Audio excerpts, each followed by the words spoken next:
দিয়েছেন কেন? আপনাকে না বলেছি বাসর রাতের আগে ছাড়া আর কোনো কথা নেই। ফোন না ধরলেই তো পারতা, তাহলেই তো কথা হতো না। জি, এই জন্যই তো ফোনটা আমি ধরেছি, সারাকে দিয়ে ধরাই নাই। কে সারা? জি, আমি সারা। সারা কই? আর কোথায়, কম্বল মুড়ি দিয়ে ঘুমাচ্ছে।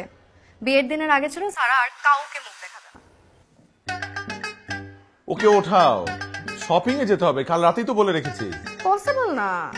তাছাড়া আপনি আপনি তো সারাকে আর বাসর রাতের আগে ছাড়া দেখতেই পাবেন না। দেখো যারা, এটা ফাইজলামি করার সময় না। কালকে আমাদের প্রোগ্রাম, কত কিছু কেনা বাকি। তুমি প্লিজ ওকে ঘুম থেকে উঠে নিয়ে আসো না মনে। ঠিক আছে, একটু রিকোয়েস্ট করে বলেন, দেখি কিছু করা যায় কিনা। ঠিক আছে, আপনাকে রিকোয়েস্ট করে বলছি, যারা ম্যাম প্লিজ দয়া করে আমার ফিয়ান্সে সারাকে ঘুম থেকে উঠিয়ে একটু নিয়ে আসেন। আচ্ছা ঠিক আছে, দেখি কিছু করা যায় কিনা। আফটার অল নতুন জামাই বলে কথা, এমন করে রিকোয়েস্ট করে বলছেন, কিছু তো আমার করতেই হবে। ঠিক আছে, রাখেন।